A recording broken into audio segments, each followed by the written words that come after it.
करना बाबू शरणा में तुहार। आज से रुद्र सिंह नहीं एक भिखारी आप लोगों के सामने बेटा रानी कारण मैं अपने झोली फैला भिखा हो दिया बाबूजी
बेटा है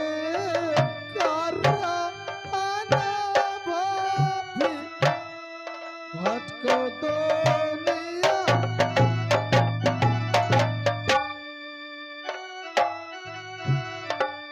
आगा जाके बोला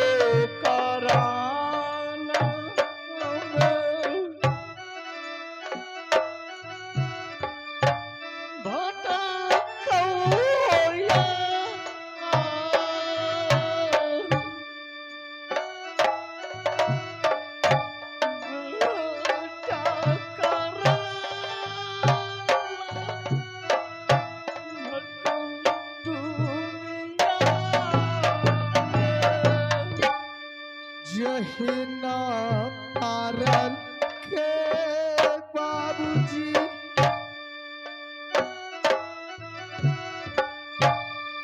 हर चंद्रया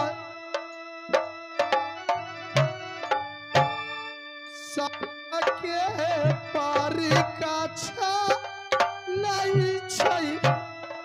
ई सवार उगा अलगा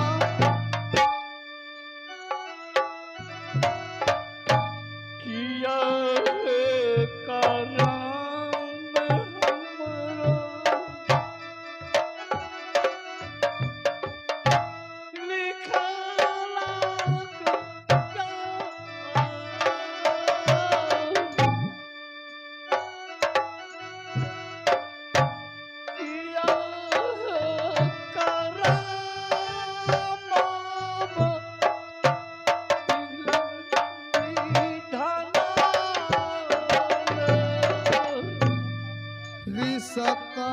हो टूटी गेलई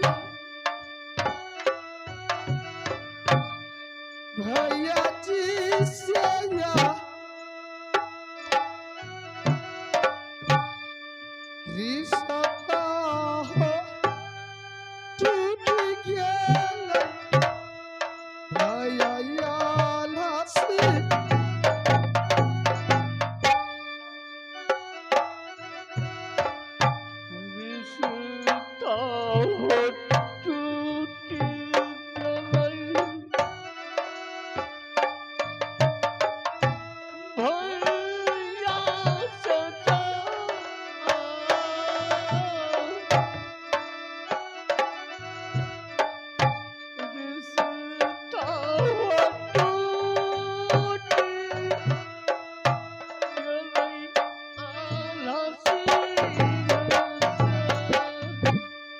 भगवान भला ही करता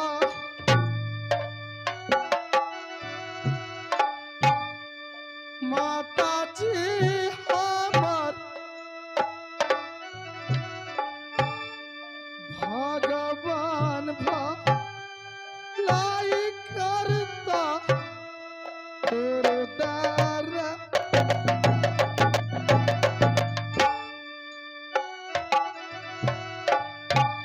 भगहु बनु भलाई करता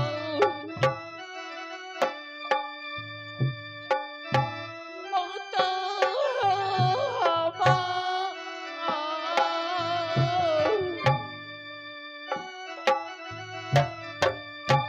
काली है माता करत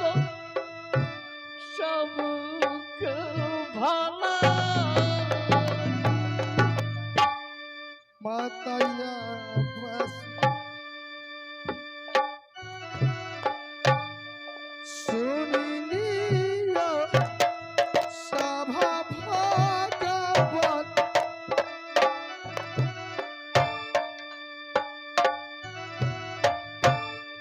सबके भलाई करता माता काली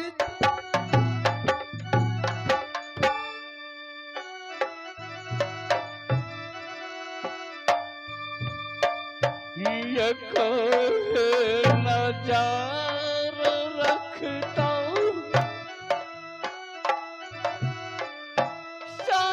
सरस्वती माँ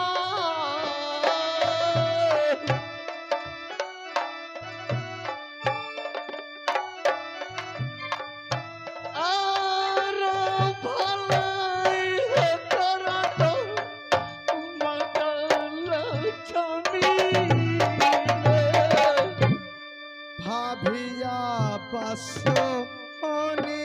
लियो सोना सुकुमार एक पेरा बेटा करी लियो हमारो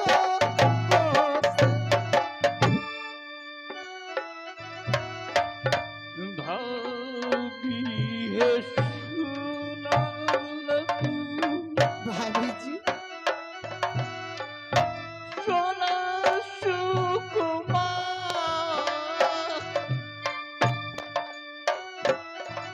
भाग देवे बनबो बाजार खसे दबा दे पर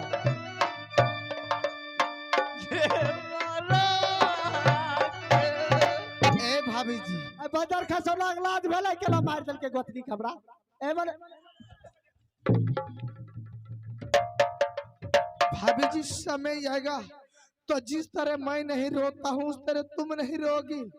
तो तब बाबा के कहना मार देबो बाजार का सोना बेसी बनबी भाभी जी कह दिलियो संसार में कहता है कपड़ के कपड़ा एक आदमी 5 आदमी से खरीदा जाता है। आप जो माता बहन को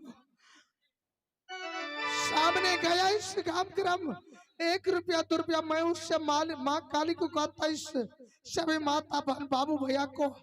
आप दवाई देते रहे। माँ जो इसी तरह कलाकार को दान करते रहे, जिससे दान करने से जो भी दिया उसको माँ काली भी तू भी सही रहना, जो दिया उसको भी माँ काली तुम अपने माँ भगवती उससे आशीर्वाद देना, अपने शरण में रखना। भाभी जी तो बोल जो भी ये समाज मुझे भिक्षा दिया, ये लो,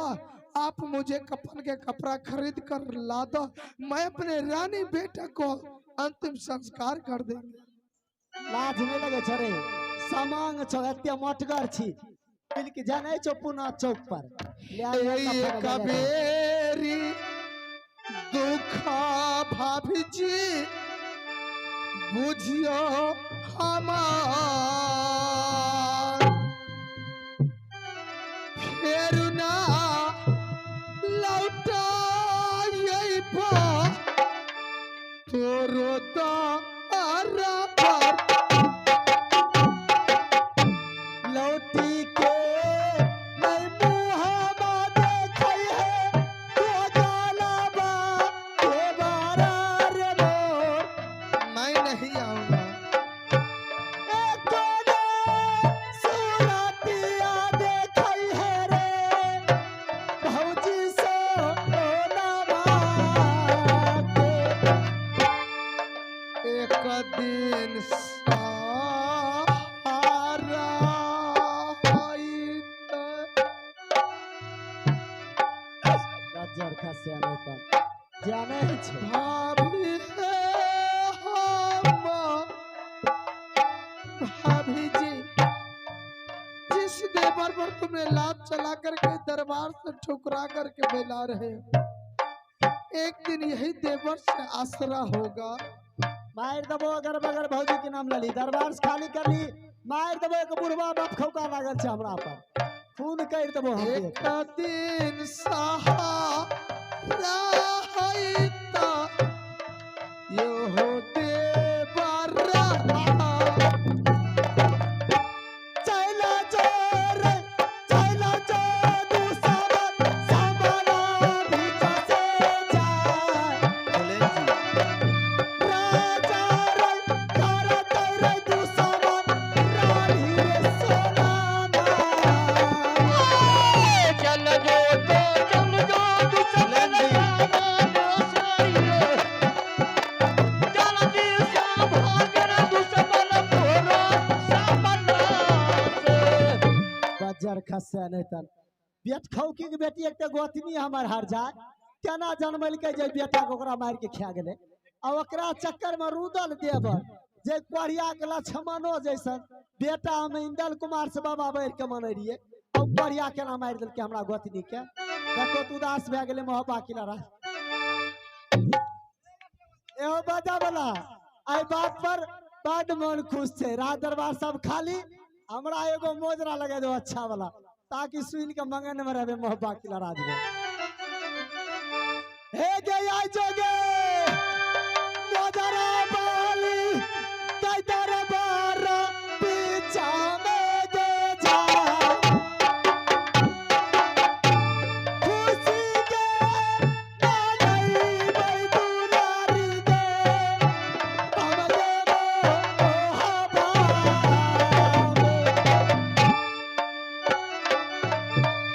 आया बहादुर आया बहादुर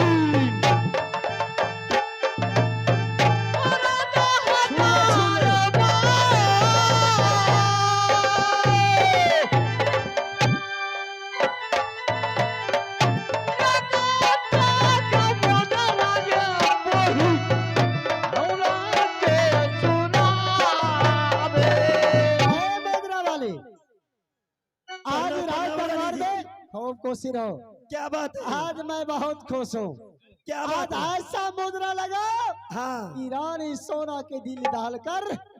खुशी हो जाए ठीक है रानी जी आप बैठिए हमें वैसे ही मुझे ए बाजा मास्टर चालू करो ठीक है।